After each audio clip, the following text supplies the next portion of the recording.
Well, hey you guys, welcome back to the Bougie Black Girls YouTube channel, or welcome if you are new. My name is Dana, and today we are going to be talking about some tips and tricks that I have been using over the past, I would say 6 months to a year to feel more present in my life, in my body, and sort of in what I am doing on a day-to-day basis. On my corners of the internet, I feel like there's been a lot of conversation about burnout, and a lot of people are feeling like this fog and this exhaustion with life and the day-to-day rat race. And I think like 70 to 80% of that is just sort of the circumstances of the society that we live in. And there's only so much that we as individual people can do to change that. But the other like 20% or so, I think there are some steps that we can take to at least start to hit the reset button, at least start to feel a little bit more like an active participant in our lives in these certain areas. For 2025, that is definitely something that I wanted for myself. That is something that I wanted to do and actively pursue. And I feel like I have definitely felt more like me, if that makes sense, this year than I have like the past 3 years combined. So if that is something that you are struggling with, if that is something that you are working on and just want for yourself, definitely hit the like button, subscribe to the channel if you haven't already, and let's just dive in. Now, I know I said that we were first going to dive into the little changes that we can make to help fight like the brain fog, the haze, and the monotony of the day-to-day, but there is one big thing that I think I have to point out if I make this video, and that is really taking some time to pay attention to your health. And I only bring this up because I was really going through something probably about like 4 or 5 years ago maybe that was really impacting my energy levels and my ability to exist. And I assumed that it was all these external factors, but in reality, it was internal. And so I think if you're somebody who is going weeks, maybe even months at a time, really struggling to find the energy and the physical, or maybe even the mental, emotional ability to do things, it's really important to seek medical help, seek medical advice. If you have the resources to do so, or you can take advantage of some free resources, I really do think it's worthwhile to get like a full picture of what's going on with you. And it's not enough to just go and get your sort of checkbox in your daily checkup. Really start asking your medical professionals for insights on like what else could be going on with you. And those little things, don't take them for granted.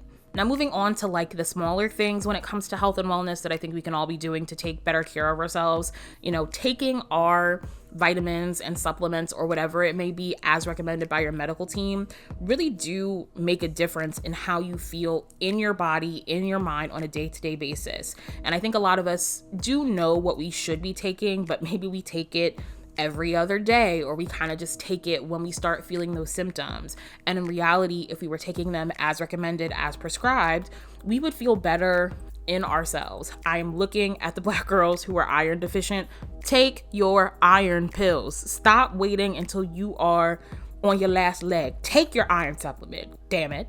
In addition to that, I will say doing things to make myself feel more present in my body have also been very important. So like spending some time outside, feeling the sun on my skin has allowed me to like drop back into, I don't know, like consciousness or personhood, if that makes sense to people. And then also making sure that I am moving my body throughout the day, not just a few times a week when I'm getting a workout in or going to the gym, like making sure, especially if you work a desk or office job, that I'm standing up a couple times every hour. I have a walking pad that I now keep in my office, and I try to walk on it at least 30 to 45 minutes a day. In a world and a work culture where we're kind of encouraged to be more and more sedentary, it's just really important to have those little opportunities and moments to move your body. That's what it's for. It's meant to move in some way, shape, or form.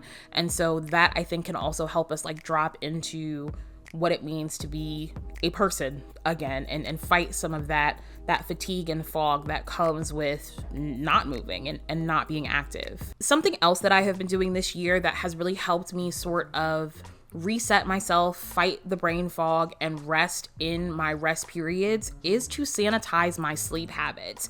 And I know we hear this all the time, and like we see the videos and we think like, yeah, okay, that's great, I'm gonna do it. But I am telling you from personal experience, as somebody who had like a horrible sleep schedule and was overstimulated before bedtime, making the intentional changes to like prioritize your sleep periods is a game changer. A lot of us tell ourselves the lie that I only need 6 hours of sleep a night. I can get by on 7 hours of sleep a night. And let me tell you, especially if you are creeping up there, your late 20s, your 30s, your 40s, that's not true. You need that 8 hours, baby. You need to get rest. The reason why I think a lot of us think we can get by on 6 or 7 hours of sleep is because we have been making ourselves get by on 6 or 7 hours of sleep. And then when you get to the weekend or when you get to a day off, you're sleeping for half the day, and it's because your body is trying to catch up on the rest that you have been depriving yourself of. So being strict about a bedtime, about getting to bed, will really change your energy levels. It may take your body some time to reset, but for me, being strict about my 8 hours every single day has made getting up and being present a lot easier. It may also be very helpful for you to reset the rules around like what you do and don't allow in your sleeping space. I have not had a TV in my bedroom for years and years at this point. The only television in my house is in the living room, and I think just removing a screen from that space definitely helps me recognize that it is a place for rest. I've also started charging my phone across the room, and so that has been very helpful for me to not scroll right before I go to bed, and also stop the scrolling first thing when I wake up in the morning.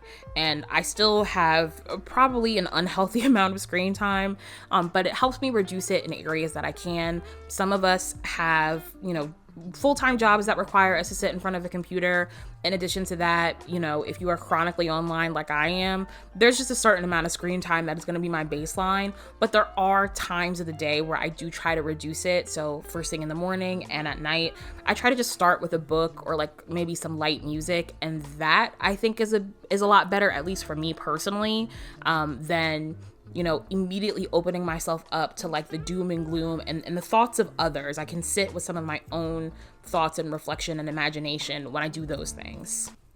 And like, I know people at some level understand that starting or ending your day with social media is harmful, but I think it does a lot more damage on the mental than people give it credit for. When you think about starting your day with social media, you have just been asleep for hopefully 8 hours. And before you even have a second to be present in your body, to maybe see what thoughts your brain on its own is going to come up with, you immediately open up these apps and you expose yourself to the thoughts of others and the feelings of others and news that is going to impact your mood and set the tone for the day.